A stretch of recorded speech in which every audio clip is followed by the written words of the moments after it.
Hello guys, welcome you all to our channel Viraj classes. कैसे आप सभी? उम्मीद करती हूँ आप सभी बहुत अच्छे होंगे और अच्छे से अपने पढ़ाई कर रहे होंगे। तो गाइस, हमने अभी तक अपने क्लास 9th मैथ्स का इंट्रोडक्शन पार्ट कंप्लीट कर लिया है। हमने एक्सरसाइज 1.1 कंप्लीट कर लिया है, हमने एक्सरसाइज 1.2 कंप्लीट कर लिया है और आज हम करेंगे एक्सरसाइज 1.3 के क्वेश्चंस।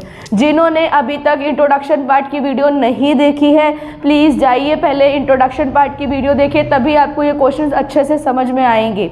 ठीक है, तो चलिए स्टार्ट करते हैं हमारी एक्सरसाइज 1.3। 1.3 का फर्स्ट क्वेश्चन क्या बोल रहा है? Write the following in decimal form and say what kind of decimal expansion each has.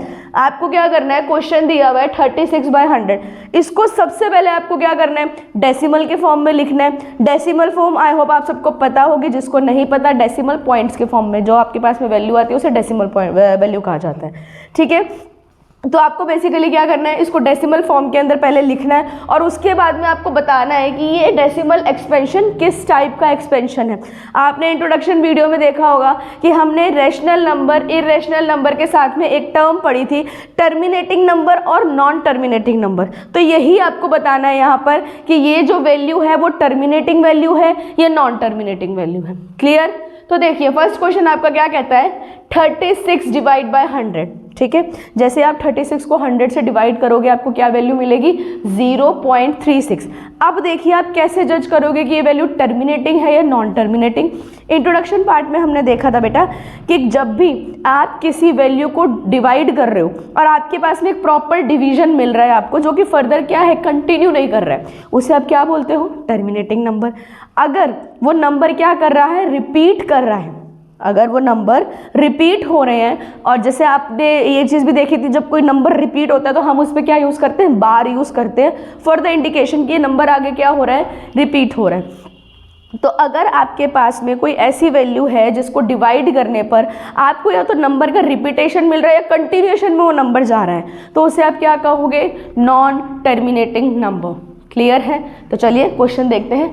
36 divide by 100 is equals to 0.36। 0.36 आपको कंप्लीट आंसर मिल गया। ये आगे तो नहीं चल रहा ना, मूव ऑन तो नहीं कर रहा, रिपीट तो नहीं हो रहा, कोई बार तो यूज नहीं कर रहे, तो ये वैल्यू हमारी कौन सी कहलाएगी, टर्मिनेटिंग वैल्यू। ये वैल्यू कौन सी कहलाएगी, टर्मिनेटिंग वैल्यू। सेकेंड पार्ट देखिए, 1/11। ठीक है, 1/11 जब भी आप इसे डिवाइड करोगे आपको नंबर क्या मिल रहा है, 0.0909 एंड सो ऑन। अब देखिए हमारा आंसर क्या आया, 0.0909। यहाँ पे कॉमन देखिए 0909 सो ऑन, रिपीटेशन हो रहा है 0909 का, तो यहाँ पे सबसे पहले तो हम क्या यूज करेंगे, बार।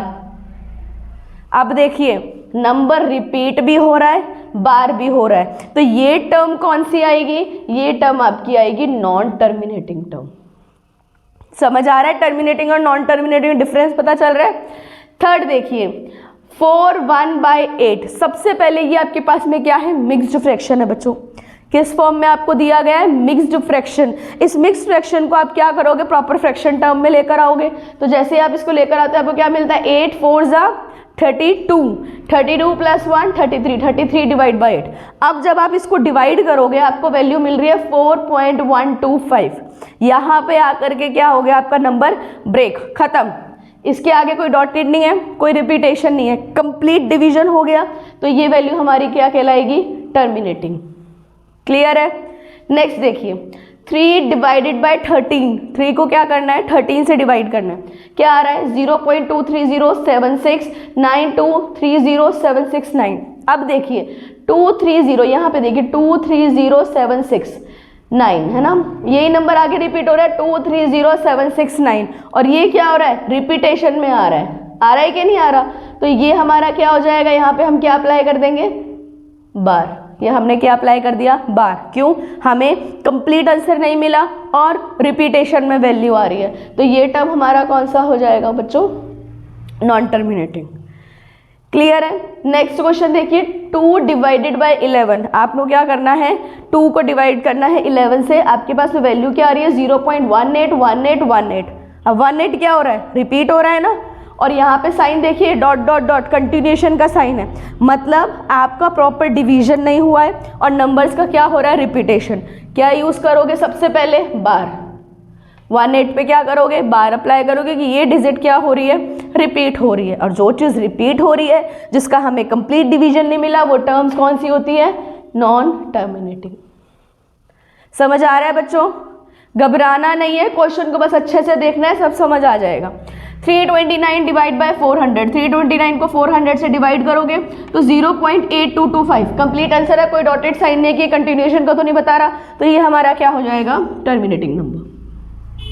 क्लियर है? चलिए नेक्स्ट क्वेश्चन देखते हैं। नेक्स्ट क्वेश्चन क्या कह रहा है, you know that 1/7 is equals to 0.142857 bar. Bar मतलब ये नंबर क्या हो रहा है, रिपीट हो रहा है, कंटिन्यूअसली डिवीजन चलती रह रही है। Can you predict what the decimal expansion of 2/7, 3/7, 4/7, 5/7, 6/7 are without actually doing the long division, if so how. आपको एक वैल्यू दे दी है, 1/7 की वैल्यू दे दी, आपको बोलना है क्या आप 2/7, 3/7, 4/7, 5/7 और 6/7 की वैल्यू फाइंड आउट कर सकते हो, लेकिन इसमें आपको लॉन्ग डिवीजन मेथड यूज नहीं करना है। आपको वो डिवीजन वाला जो पैटर्न हम लोग डिवाइड करते हैं ना, वो डिवाइड नहीं करना है, बिना डिवाइड किए आपको ये वैल्यू फाइंड आउट करनी है। तो क्या आप कर सकते हो? ठीक है, अगर कर सकते हो तो कैसे, ये चीज़ आपको यहाँ पे बतानी है। ठीक है, तो अब देखिए आपके पास में हम लोग ऐसे कह सकते हैं कि गिवन, आपको गिवन क्या है, 1/7 इज इक्वल्स टू 0.12857 बार, ये आपको गिवन है क्वेश्चन के अंदर वैल्यू। ठीक है, आपको पूछा गया है कि डेसिमल एक्सपेंशन किसका निकालना है, 2/7 का। तो देखिए 2/7 को आप ऐसे लिख सकते हो, 2 मल्टीप्लाई बाय 1/7 लिख सकते हो या नहीं, लिख सकते हैं भाई। अगर यहाँ पे हम 1 लिख देते, 2 1 जा 2 एंड 7 1 जा 7, वैल्यू हमारे पास में वही आएगी। तो यहाँ पे देखिए 2 मल्टीप्लाई बाय 1/7 की आपके पास में वैल्यू गिवन है क्वेश्चन के अंदर, हम डिवाइड नहीं करेंगे, हम सिर्फ जो गिवन वैल्यू है उसी से ही सारी वैल्यू फाइंड आउट करते जाएंगे। तो ये वैल्यू आपको गिवन है 0.142857 बार। अब कुछ नहीं करना है, 2 को मल्टीप्लाई कर दो सेम डिजिट से। ठीक है, मल्टीप्लाई करने पर क्या मिलेगा आपको वैल्यू, 2 7 जा 14, 1 कैरी, 2 5 जा 10, 10 प्लस 1 11, अगेन 1 कैरी, 2 8 जा 16 प्लस 1 17, अगेन 1 कैरी, 2 2 जा 4, 4 प्लस 1 5, 2 4 जा 8, 2 1 जा 2। तो आंसर क्या आएगा, 0, आंसर वुड बी 0.285714, अगेन बार। क्या आएगा यहाँ पे, आपको बार मिलेगा, क्योंकि क्वेश्चन में आपको बार गिवन है, कंटिन्यूएशन तो होगी, हर वैल्यू में कंटिन्यूएशन होगी। क्लियर है? नेक्स्ट आपके पास में वैल्यू है 3/7 की। 3/7 सिमिलरली आप इसी तरीके से फाइंड आउट करोगे, 3 multiply by 1/7 is equals to 3 multiply by 0.142857 bar. ठीक है, ये इसी तरीके से कीजिए आप। ये देखिए 0 पॉइंट तो आपका आएगा, ये तो कंफर्म है।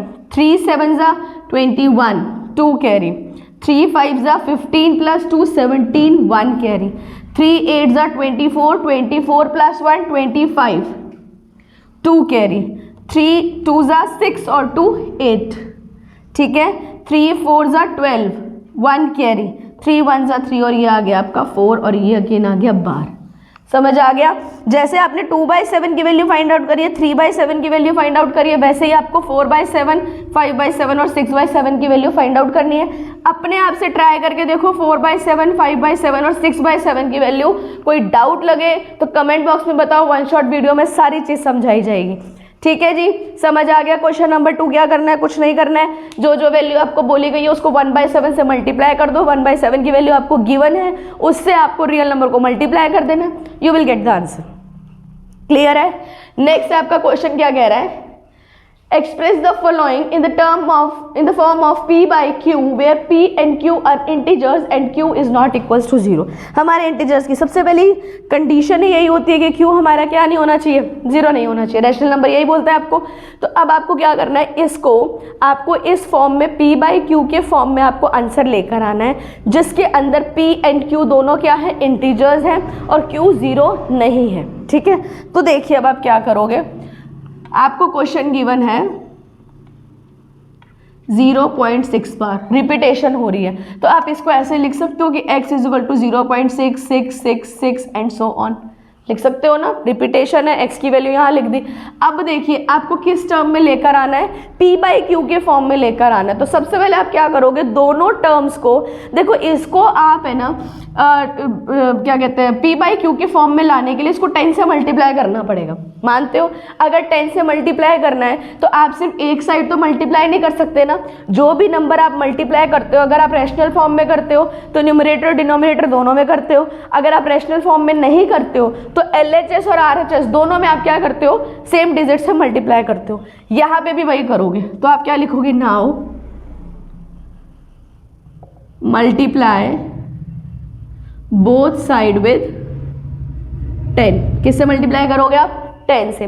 तो अब देखिए मैंने क्या किया, 10 multiply by 6 is equals to 0.6666 multiply by 10। ठीक है, जैसे मैं यहाँ पे मल्टीप्लाई करूंगी मेरे पास वैल्यू क्या आएगी, 10x इज इक्वल्स टू 6.6666, यही वैल्यू आएगी। अब अगर देखिए मैं इसको सेपरेट लिखना चाहूँ तो मैं ऐसे लिख सकती हूँ, 10x is equals to 6 plus में 0.6666 लिख सकती हूँ बच्चों। 6.66 को मैं 6 प्लस 0.66 कर सकती हूँ, ब्रेक डाउन कर सकती हूँ इसको इस टर्म के अंदर। अभी देखिए यहाँ पे वैल्यू क्या है, 10x, ठीक है भाई, ये हमारा क्या है 6 प्लस में 0.666, ये हमारा क्या है, देखो यहाँ पे देखो हमने उसको x डिनोट कर रखा है ना, तो यहाँ पे भी मैं x लिख सकती हूँ, ये लीजिए लिख दिया। अब हमें क्या करना है, x वाली टर्म को सेपरेट कर देना है। अगर x वाली टर्म हम एक साइड में लेके आ जाते हैं और विदाउट x वाली टर्म हम एक साइड में लिखते हैं, तो क्या हम ऐसे लिख सकते हैं, 10x minus x is equals to 6 लिख सकते हैं ना। हमने x वाली टर्म को क्या कर दिया, एक साइड में ले लिया। अब देखिए 10x में से अगर x को माइनस करोगे तो क्या आंसर आएगा, 9x इज इक्वल्स टू 6। अब क्या करना है, हमें कौन सा फॉर्म चाहिए, p बाई क्यू फॉर्म चाहिए, जिसके अंदर p और q इंटीजर्स होने चाहिए और q 0 नहीं होना चाहिए। तो चलिए हम क्या करते हैं, x की value find out, x is equals to 6 इधर है और ये क्या चला जाएगा डिवाइड में, 3 की टेबल से कट हो रहा है, ये गया 2 पे और ये गया 3 पे, तो x की वैल्यू क्या आ गई, 2/3।